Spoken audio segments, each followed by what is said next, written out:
제가 오늘 이 본문 말씀을 이제 묵상을 하다가, 그리고 또 이제 연말이 되니까요, 한국에 있는 너무 가슴 아픈 이런 일들, 이런 상황, 또 한국교회를 보면서 묵상을 하다가 예전에 옥하는 목사님이 쓰신 책입니다. 평신도를 깨운다라는 이 생각이 났는데요. 왜냐 하니까 그 책에 보면은 목사님께서 전 아픈 마음으로 이제 한국교회의 그 연약한 부분을 지적하시는데, 그것을 삼허 현상, 이것을 가지고 지적을 그 책에서 하셨습니다. 그 생각이 제가 떠올려졌습니다. 삼허 현상이 뭔가 하니까 한번 내용을 들어보십시오. 책 내용입니다. 양적 성장에만 급급한 나머지 우리가 자초한 후유증 가운데는 삼허 현상이라 이름 붙일 수 있는 문제가 가장 심각하다고 생각된다. 무엇이 삼허 현상인가? 허수, 허세, 허상, 이 세 가지를 삼허 현상으로 그렇게 설명을 하셨는데요. 각각의 이제 그 내용을 한번 들어보시기 바랍니다. 먼저 허수, 이렇게 설명하십니다. 허수는 한국교회가 그동안 통계에 대해 통탄할 정도로 정직하지 못하였다는 것을 지적하는 말이다. 교회의 교인 수 등 중요한 통계치는 2배, 3배로 과장해도 부끄러워하지 않는 것 같다. 그래서 이게 허수로 한국교회에 고쳐야 될 부분을 점검해 주셨고요. 또 하나 이제 두 번째가 허세, 이 내용도 들어보십시오. 사회 각 분야마다 교회 다니는 사람들은 많은데 비해 그 영향력이 미미한 것을 가리키는 말이다. 모 신문 기사에 의하면 93년부터 97년까지 장 차관으로 임명된 인사들 중에서 기독교 신자의 비율이 67.8%에 이를 정도로 대단했다. 그럼에도 불구하고 이 사회는 정신적으로, 도덕적으로, 심지어 시민 질서에 이르기까지 점점 악화 일로를 걷고 있다. 안타깝게도 큼직한 스캔들에는 장로나 집사라는 직함을 가진 인사들이 자주 거론되고 있다. 이것이 무엇을 말하고 있는가? 한국 교회가 사회에서 재구실을 잘 못하고 있다는 사실을 지적하는 것이다. 믿는 사람이 있어도 소금의 맛을 내지 못하면 그것은 허세에 지나지 않는다. 이렇게 허세를 설명했고요. 그 다음에 이제 세 번째로 허상입니다. 한국 교회에 몸 담고 있는 대부분의 평신도가 신앙과 삶을 일치시키지 못해 불신자와 그 차별성을 보이는데 실패하고 있는 현상을 가리키는 말이다. 기독교의 생명은 신앙이 인격과 삶을 변화시키는 데 있다. 그래서 믿는다는 것은 곧 바로 행하는 것을 의미한다. 이거를 놓치고 있어서 허상이라고 그렇게 설명을 하는 겁니다. 그래서 저는 지난 한 주 동안에 이 삼허, 허수, 허세, 허상을 놓고 참 목사님이 이 말씀을 주신 게 이게 뭐 20, 30년 그 이전에 주신 말씀인데 오늘 이 시대를 보면은 이게 나아지고 있는 것 같지가 않습니다. 이 세 가지를 설명하시는 그 책에서 마지막 결론을 이렇게 쓰셨더라고요. 맛을 잃은 소금이 사람들의 발에 짓밟히듯이 이제는 교회가 점점 사람들의 비판에 관역이 되고 있는 것 같다. 오늘 저는 본문 말씀을 묵상하면서 현실적인 한국 교회를 되돌아보고 점검하다가 이 삼허 현상이 생각이 났는데요. 사실 오늘 본문의 배경인 이 아모스서의 그 시대적인 배경이 주전 8세기인데요. 그 상황을 쭉 제가 자료를 보니까 이게 딱 옥 목사님이 지적하시는 오늘 이 시대에 참 너무나 가슴 아픈 이 사회적인 현상, 또 교회의 연약한 부분, 이거랑 너무 일치하는 겁니다. 사실 겉으로 보기에 본문을 배경으로 하는 주전 8세기는 평화와 번영의 시기였습니다. 이스라엘을 위협하는 외세의 공격도 거의 없었고, 이런 안정적인 상황을 바탕으로 상업과 무역을 장려해서 경제적으로만 보면은 황금기였습니다. 부를 누리던 시기였습니다. 근데 참 인간의 죄성이라는 게 이렇게 부를 누리는 번영기가 오면은 너도 잘 살고 나도 잘 살고 다 함께 잘 사는 이런 것들을 모색하지를 못하고 꼭 이런 부와 번영의 시기에는 나타나는 게 불균형, 분배의 불균형. 그래서 나오는 게 뭡니까? 뭐 전 세계적으로 예외가 없습니다. 빈부격차. 이 시대도 똑같았습니다. 부를 축적하는 과정에서 대지주가 나타나고 큰 부자들이 생기고, 그리고는 이 돈과 관련한 부정부패가 끊이지 않던 그런 시대적 배경을 오늘 본문은 가지고 있습니다. 부자들은 자기가 누리는 그 부에 만족하지 못해가지고 더 큰 부를 축적하려고 가난한 사람들을 속이고 심지어는 이용하고 고리대금업이 성행을 하고, 그 자료에 보면은요, 심지어 이 재판관을 매수하는 일까지도 빈번히 일어났다. 우리말에도 참 가슴 아픈 그런 그 비아냥 그림과 같은 말들이 떠돌았지 않습니까? 지금도 마찬가지고요. 유전 무죄, 무전 유죄. 이게 뭐 딱 오늘 본문의 배경인 그 주전 8세기에 이스라엘 사회의 상황과 거의 뭐 비슷하게 지금 흘러가고 있다, 그렇게 말씀을 드리는 겁니다. 그래서 여러분, 이 아모스서의 제일 유명한 말씀 하나를 꼽아라 그러면 뭐 안 믿는 사람도 다 알 지경입니다. 여러분, 유명한 이 말씀 아시죠? 아모스 5장 24절. 오직 정의를 물같이 공의를 마르지 않는 강같이 흐르게 할지어다. 이 말씀이 나온 배경이 이런 일이 안 되기 때문에, 너무나 사회적으로 타락해 있었기 때문에 이런 말씀이 나오는 거 아닙니까? 이게 사회적으로 또 도덕과 윤리적으로 타락해 있던 그 시대 상이었고요. 그런가 하면 영적으로는 더 타락했습니다. 겉으로 보기에는 이스라엘 성소는 늘 붐볐고 예배하는 사람들로 가득가득 찼지만, 그러나 사실 내막을 들여다보면 하나님을 경배하러 모인 사람 많지 않고요. 그 성소에 몰려든 사람 중에는 어떻게 해서든 하나님을 이용해서, 하나님 아니라도 좋아요, 누구라도 이용해서 내가 그냥 부자로 행복하게 잘 살고 싶다, 이런 아주 저급한 생각이 꽉 차 있는 사람들이 그렇게 모여들었다는 거 아닙니까? 존 브라이트가 쓴 이스라엘의 역사라는 책에 보면은요, 그 당시에 사용되던 이제 도자기 이제 이런 유물들이 나오지 않습니까?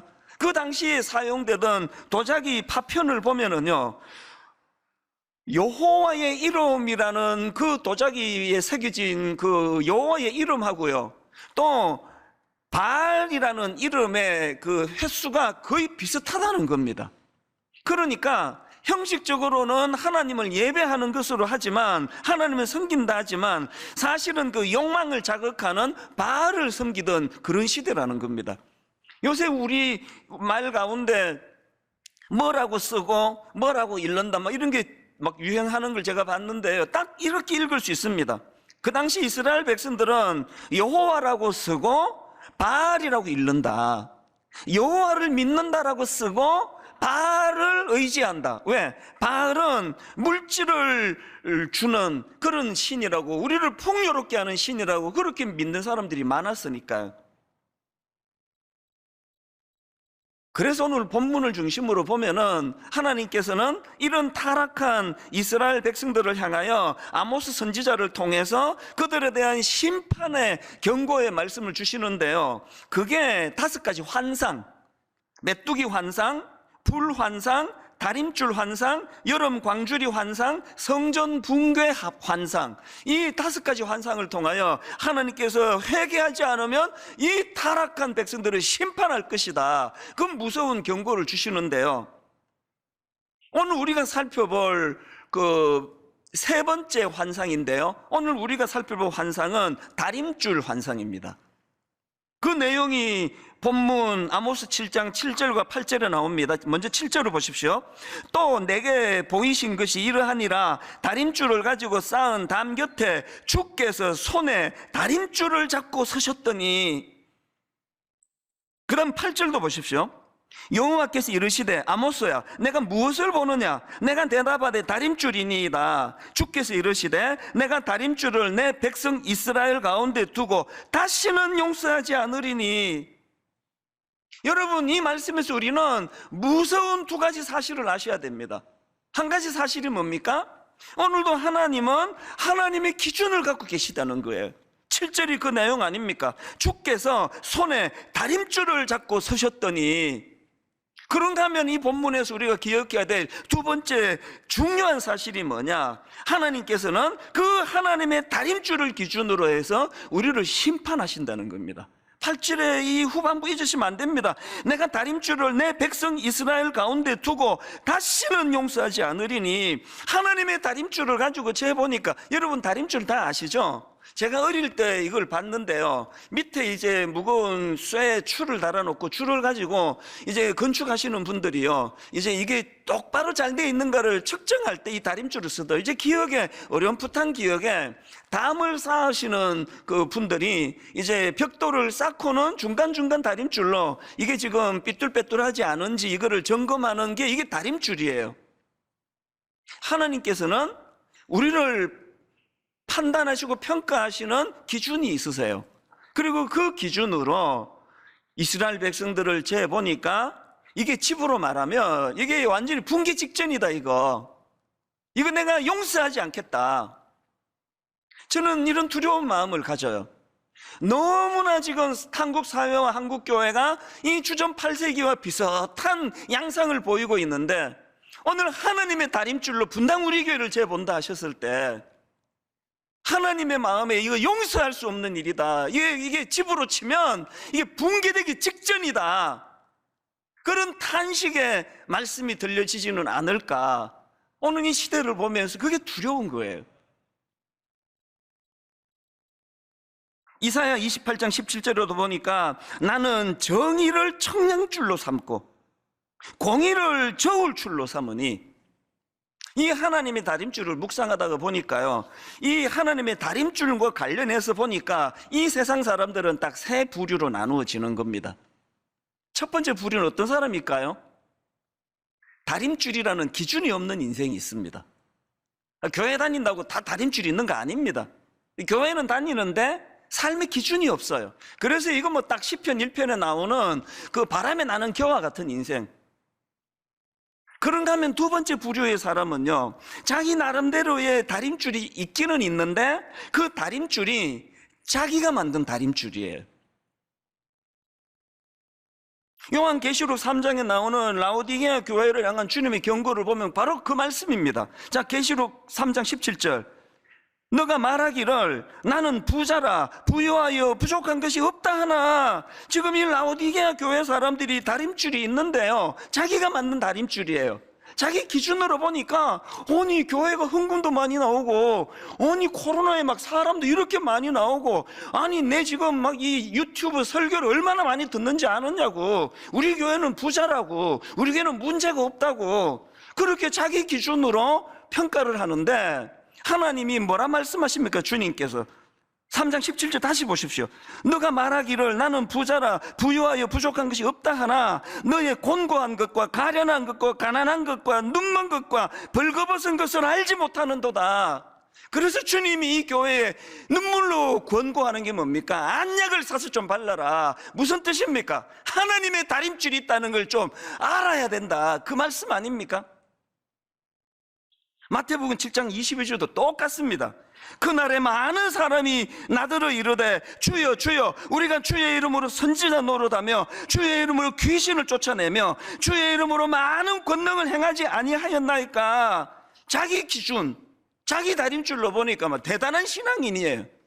이거 뭐 천국 중에도 막 그냥 막 노른자위를 줄 거다, 천국이 아파트면 로얄층을 줄 거다, 뭐 자기 기준으로 막 대단한 긍지가 있는데, 그를 향한 주님의 기준을 한번 보시겠습니까? 그 다음 23절. 그때에 내가 그들에게 밝히 말하되 내가 너희를 도무지 알지 못하니, 내가 너희를 도무지 알지 못하니. 그 다음 그 주님의 다림줄로의 심판을 보십시오. 불법을 행하는 자들아 내게서 떠나가라.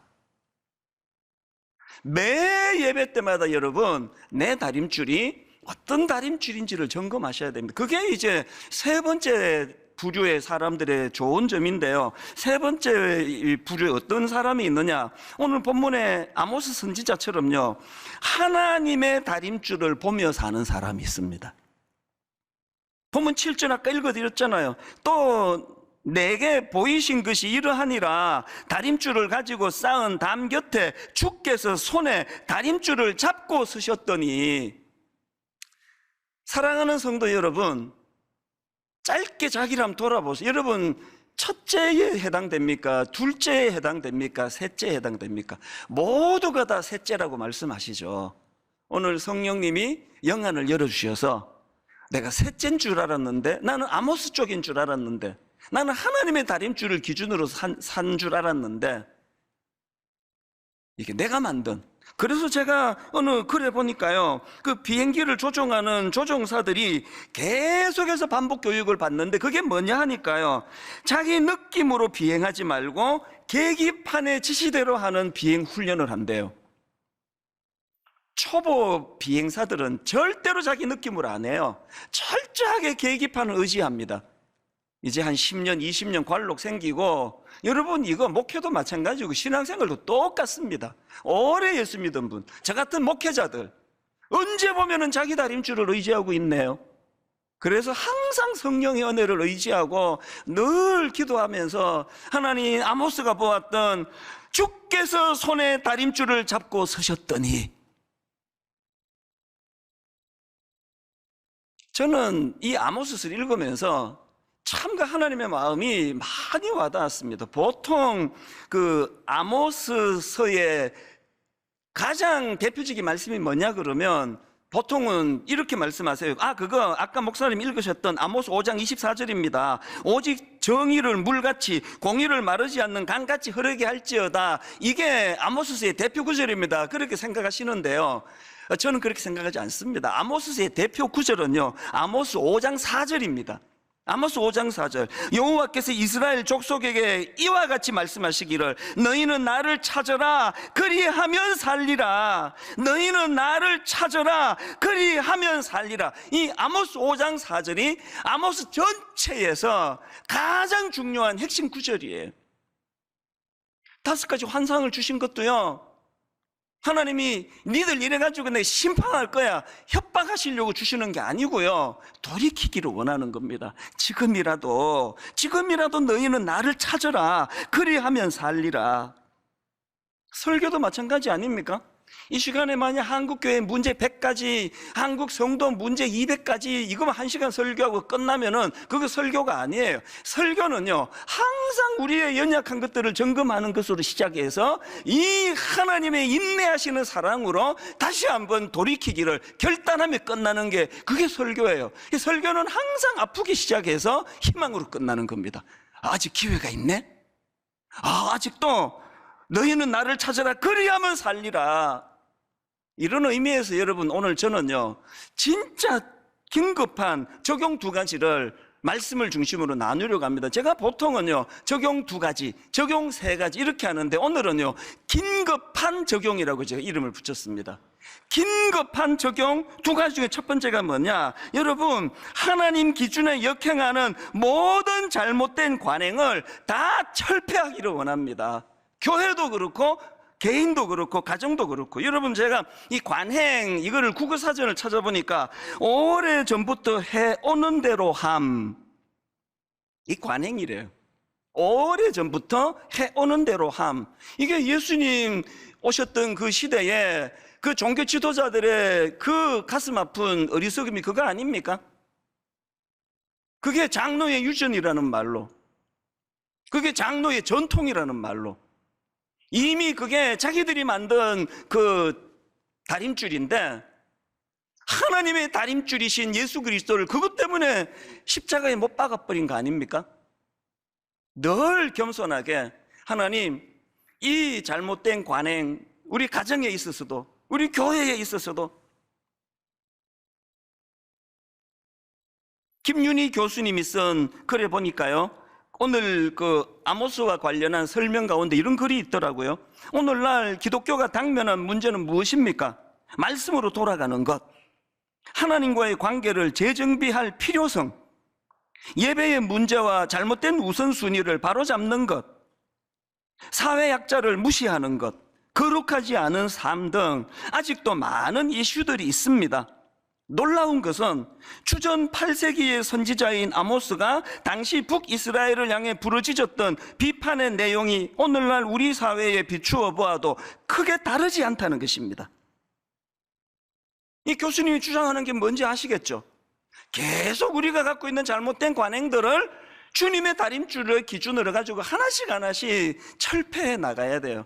뭐 많은 것들이 있지만 옥하는 목사님이 주셨던 삼허 현상을 중심으로 제가 몇 가지를 나눌 테니까 나머지는 여러분들이 계속 묵상하시면서 철폐해야 될 잘못된 관행을 만들어 가시면 됩니다. 아까 목사님께서 삼허, 허수라는 거예요. 글을 다시 보십시오. 허수는 한국 교회가 그동안 통계에 통탄할 정도로 정직하지 못하였다는 것을 지적하는 말이다. 등록 교인 수 등 중요한 통계치는 2배, 3배로 과장해도 부끄러워하지 않는 것이다. 제가 지난주에 그 최근에 있었던 모 대통령 후보, 분당 우리 교회 출석하셨던 모 대통령 후보 재적 문제를 가지고 제가 언급을 해드렸는데요. 어떤 분은 들으셨고 어떤 분은 못 들으셔서 이게 너무나 중요한 기준이기 때문에 제가 다시 언급을 하지 않을 수 없습니다. 미리 들으셨던 분은 더 한번 반복해서 점검하시는 계기가 되면 좋겠고요. 못 들으신 분들은 너무 중요한 이야기예요.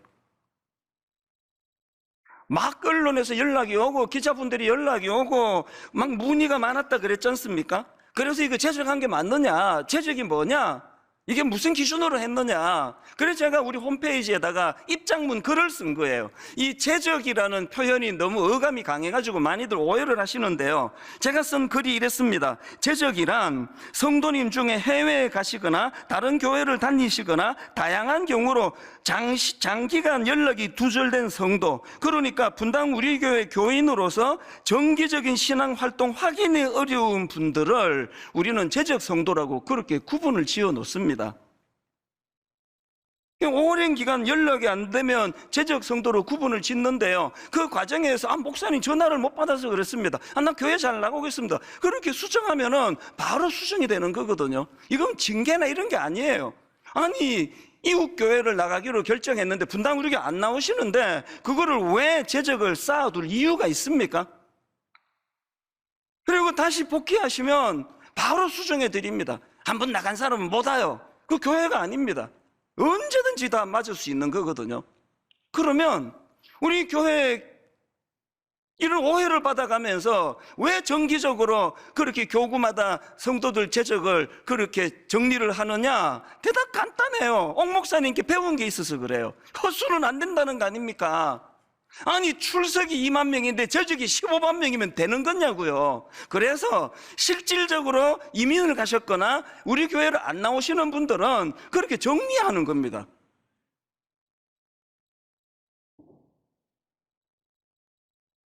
지난주 말씀드렸잖아요. 기준이라는 거는 모든 사람에게 똑같이 적용이 돼야지, 막 유명한 연예인이라 유명한 정치 가시면은 막 한 10년 잡아드리고 9년 안 나와도 잡아드리고, 뭐 평범한 사람들은 막 칼같이 잣대를 지키고, 그런 고무줄 잣대는요 하나님의 다림줄이 아닙니다. 누구에게나 똑같이 절차가 똑같도록. 그래서 오해를 받는 거죠. 두 번째, 허세 설명을 다시 들어보십시오. 사회 각 분야마다 교회 다니는 사람들은 많은데 비해 그 영향력이 미미한 것을 가리키는 말이다. 1000만 성도라고 자랑 더 이상 안 하시죠? 요새는 1000만이면 무슨 소용입니까? 여러분, 장차관 중에서 기독교 신자가 67.8%면 무슨 소용입니까? 영향력이 없는데. 이 허세예요, 허세. 내막은 하나도 능력이 없으면서 이게 허세. 그리고 세 번째로 허상. 한국 교회에 몸담고 있는 대부분의 평신도가 신앙과 삶을 일치시키지 못해 불신자와 그 차별성을 보이는데 실패하고 있는 현상을 허상이라고 한다. 이게 개인의 문제만 아닙니까? 오늘 여러분, 교회가 조직적으로 공동체로서 진짜 세상의 공동체와 다른 거룩이 있습니까? 적어도 교회가 이야기하는 거는 그 믿어줘야 돼. 교회는 거짓말 안 해. 이거 실패했는데 이게 어떻게 이게 정상적이냐고요. 지난주에 이게 들으신 분 계시죠? 제가 참 아끼던 청년이 이제 세월이 지나가지고 대학 교수가 됐는데요. 이분이 모 대학의 겸임 교수로 재직하다가 이번에 전임 교수로 이제 전환이 됐는데 이건 너무 기쁜 일 아닙니까? 제가 그 형제의 믿음을 알아요. 정직한 분이에요. 근데 이분이 이제 저한테 뭘 요청을 했느냐? 자기가 재직하고 있는 그 대학교가 이게 미션 스쿨이기 때문에 자기가 출석하는 교회 담임 목사 추천서가 필요하다는 거예요. 뭐 성도 숫자가 많으니까 저는 이 사람이 딴 교회로 가서 섬긴다는 건 들었지만 그래도 뭐 이후에 어떻게 되는지 모르는데 부탁을 하니까 흔쾌히 당연히 내가 써야지, 내가 담임 목사인데. 그리고 그 교적 사항을 보니까 제적 성도인 거예요. 제가 이 독실한 크리스찬을 알거든요. 간단하게 써주면 되거든요. 너무 미안한 마음으로 썼습니다. 제적 성도로 나와 있어서 내가 추천해 드릴 수가 없습니다.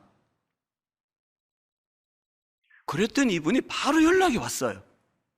목사님 고맙습니다. 이렇게 연락이 왔습니다. 아니 이거 추천서 써줄 때 하는 말 아닙니까? 거기다가 몇 줄 더 부연 설명을 썼더라. 그때가 마침 이제 그 코로나 뭐 어느 교회 뭐 그게 툭 튀어나온 뭐 실수였겠죠. 어느 교회에서 이게 거짓말했다는 게 막 언론 보도가 되고 하던 한 2, 3주 곧 어간이거든요.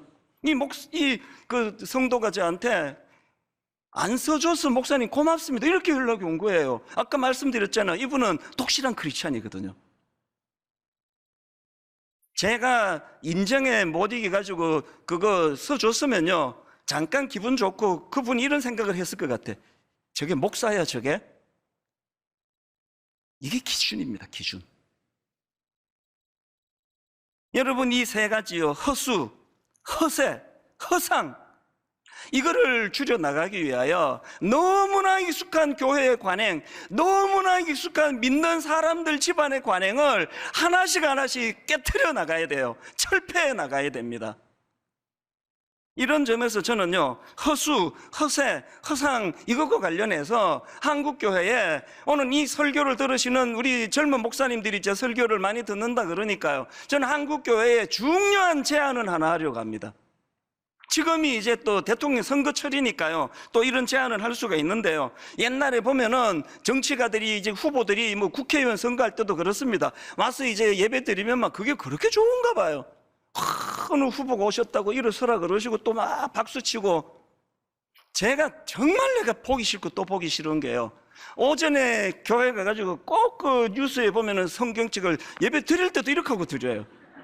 그 사진을 계속 찍으시나 봐요. 오전에 교회 가가지고 이렇게 예배 드리고 오후에 절에 가가지고 또 부처님 앞에 이러고 있고, 이런 일에 교회가 놀아나서 되겠냐고요. 여러분, 개인적으로 조용히 찾아와가지고 기도해달라 그러면 한 번도 거절한 적이 없습니다.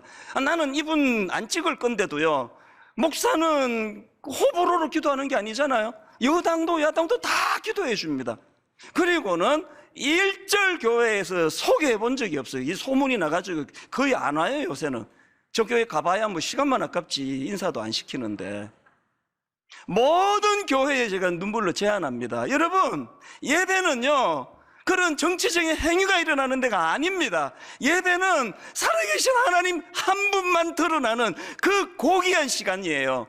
아무리 유명한 무슨 연예인이 왔다고, 아무리 유명한 후보나 정치가가 왔다고 일절 공적으로 인사시키지 않는 캠페인이 좀 일어났으면 좋겠습니다. 한국교회가 살아나기 위해서는 이 허수, 허세, 허상. 분당 우리 교회에서 어떤 후보 기준도 없고, 그래서 대통령 후보를 배출한 교회라고 우리 교회가. 몰라, 또 대통령 될지도 몰라. 이걸 제가 떠들고 다니면은요, 저는 주의 종이 아닙니다. 교회는 1번 찍으라, 이번에 2번 찍어야 된다? 이거 알려주는 데가 아니고요. 교회는요, 성경적인 가치관을 전하는 교회예요. 그래서 모든 성도들이 하나님 앞에서 신앙 양심을 가지고 이 나라를 누가 살릴 것인가를 그 기준으로 자유롭게 주신 은혜를 가지고 결정하는 게 교회예요. 그래서 제가 1절 그거 언급 안 해서 그래서 맨날 욕을 먹고 그래서 오래 살 거라고 생각해요. 오늘 여러분, 교회가 이런 데 흔들리지 아니하고 이런 기준이 아니하고 오직 우리의 기준은 하나님의 다림줄, 하나님의 다림줄이 우리의 기준이고, 사람을 두려워하는 것이 아니라, 말은 이렇게 해도 인간인데 제가 완벽하겠습니까? 그러나 몸부림은 치는 거 아닙니까? 몸부림은 쳐야 되는 거 아니냐고요. 두 번째로요, 이렇게 잘못된 관행은 하나씩 고쳐나가는 게 긴급한 첫 번째 대안이고, 두 번째 대안이 뭐냐? 하나님의 다림줄인 성경 말씀을 우리 삶의 기준으로 삼아야 됩니다. 이게 너무 중요한 대안이에요. 지금 우리가 갖고 있는 성경 66권을 우리말로는 정경이라 그러고요, 영어로는 캐논이라 그럽니다. 이 캐논이라는 영어 단어는 히브리어 카네라는 단어에서 유래가 됐는데요, 이 카네라는 그 원래 뜻은 갈대입니다. 갈대. 이 섭지에서 자라는 갈대 식물을 히브리어로 카네라 그러는데요, 우리나라 갈대도 그렇지 않습니까? 갈대가 쭉쭉 뻗어나가니까요, 고대 사회에서 이 갈대를 측량자로 사용했다는 겁니다. 이런 배경으로 이제 이 카네라는 단어가 사물을 측정하는 표준, 사물의 척도, 이런 뜻으로 쓰여졌기 때문에 이게 영어로 캐논이 된 거거든요. 뭘 말씀을 드리고 싶은지 아시겠죠? 여러분, 우리 신앙생활에 이 하나님의 말씀은요, 이 하나님의 다림줄이에요. 기준을 알아야 기준대로 사실 거 아니냐고요. 참 하나님 우리 교회를 사랑하시는 게요, 이제 지금 보니까 순장님들과 또 믿음 좋으신 분들이 거의 다 이제 29교회로 가기로 결단을 하고 결정을 해가는 분위기라고 제가 전해 듣습니다. 그래서 이제 저는 하나님께 기도해요. 하나님, 이제 내년에 지도자들 다 가시고 나면 이제 섬겨야 될 많은 초신자분들이나 이런 분들이 많이 계실 텐데, 내년에 우리 다락방 못합니다. 순장님이 안 계시는데 다락방 어떻게 하느냐고요. 그 하나님께 부르짖는 거죠. 하나님, 내년에 너무 어수선하고 소그룹도 할 수 없는 여러 가지 일이 있다 할지라도 저는 하나님의 역사를 믿습니다. 내년 한 해가 분당 우리 교회 20년 중에 가장 영적 충만한 해가 되기를 원합니다. 그렇게 하나님께 은혜를 구했더니 기적이 일어났어. 기적이. 표적을 보여주시는데요, 이게 그 표적입니다. 이게 뭐냐 하면은요, 여러분, 미국의 그 필라델피아에 있는 웨스트민스터 신학교라고 아시는지 모르겠는데요, 우리나라의 유수한 학자를 배출한 아주 좋은 신학교예요. 그 신학교에서 한국부가 있는데요, 우리 한국교회를 좀 섬겨야 되겠다. 그래서 이제 이 제목이 그대로 Reading Jesus, 이 성경 읽기 1년 프로그램인데요, 모든 하나님의 말씀은 Reading Jesus, 예수 그리스도를 중심에 두고 읽자는 운동이에요. 그래서 이제 그 웨스트민스터의 그 미국 교수님, 엄청나게 대가인 교수님들이 우리를 위해 가지고 강의를 해주시고 그걸 이제 번역해서 올리고 이 준비를 하고 있는데요, 제가 하나님의 표적이 뭐냐 하니까 그 웨스트민스터 한국부 담당 교수님이, 목사님인데 저를 찾아왔어요. 만나자 그래서 하는 말씀이 뭐냐, 우리는 분당 우리 교회 하고 있는 1만 성도 파송 운동이 진짜 잘 되기를 원한다. 우리는 29교회가 진짜 부흥하기를 원한다. 그래서 무슨 결정을 내렸느냐, 이게 지금 책 나온 적이 지난주 나온 거예요. 우리 웨스트민스터 신학교에서 한국 교회를 위해 이런 준비를 하고 있는데, 내년에 분당 우리 교회를 섬기기로 결정을 했다. 모든 구조를 분당 우리 교회에 맞도록 만들어 주겠다는 거예요. 그래서 다락방해를 위해서 이렇게 하고 1월 첫째 주부터 이 내용을 어떻게 읽고 어떻게 진행하고 이런 것들을 해서 이게 책으로 나온 거예요. 그 한국부 담당이신 권형민 대표님이요, 코로나19 때문에 한국에 한번 나오면 2주씩 격리가 되고 하는데, 이분이 올 한 해 동안 또 작년에 한국 분당 우리 교회를 얼마나 자주 들락거린지 아십니까? 미국 들어갔다 일 보고 또 나오시고 좀 있다가 또 나오시고 계속 분당 우리 교회에 맞도록 만들어 드리겠다고. 그래서 제가 또 얼마나 또 좀 까탈스럽잖아요. 이건 이렇게 해야 돼, 이게 잘못한 것 같다, 여기 이렇게 좀 바꿔달라. 그렇게 1년간 만들었는데, 여러분 뭐 교회가 다 똑같죠. 우리 교회만 맞는 거 아닙니다. 오늘 이 설교를 들으시는 교회들이 이거 다 쓰시기를, 저는요 이 리딩 지저스를 제가 전하는 전도사가 되기를 원합니다. 얼마나 좋습니까? 모든 우리의 성경 읽기에 거기에 예수 그리스도가 계시는 거. 이게 내년에 비록 다락방도 못하고 뭐 전체로 끌고 가지만 전무후무한 부흥의 역사가 일어날 수 있다고 저는 믿습니다. 왜? 하나님의 기준인 말씀이 모든 성도님 손에 들려질 때예요. 또 하나 고마운 게요, 이 책을요 전부 분당 우리 홈페이지에다가 풀어서 다 올려주겠대요. 얼굴이 확 펴지시는 분, 그리고 사야 됩니다. 그리고 이게 리딩 지저스 막 영어로 돼 있으니까 영어 울렁증 계시는 분, 요 표지만 영어고 다 한글이에요. 걱정 안 하셔도 됩니다.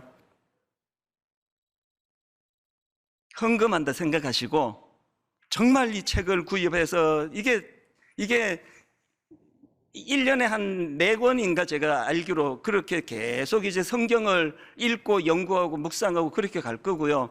여기에 덧붙여서 지난주에 제가 설명해 드렸던 우리 자녀 성경적 성교육 시리즈, 화면으로 제가 그 한번 부탁을 드렸는데요, 지난주 설명해 드렸던 거는 그게 개정판이었고요. 오늘 이번 주에 나온 거는 이 워크북입니다. 우리 어머니 아버지들이 이 갖고는 우리가 자녀 교육 잘 못 시키겠습니다. 그래서 만든 게 바로 이 워크북이에요. 그래서 아이들 활동이 담긴 워크북, 또 교사용은요 부모님과 교사들이 같이 쓰도록 만든 그런 그 부모님을 위한 게 교사용입니다.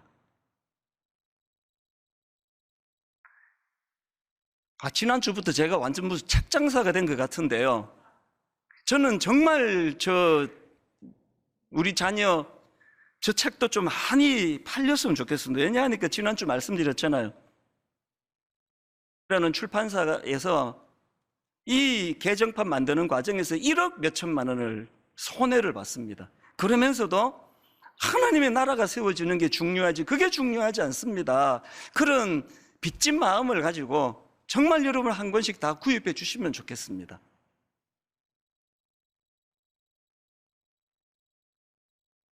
결론을 오늘 저는 이렇게 맺기를 원합니다.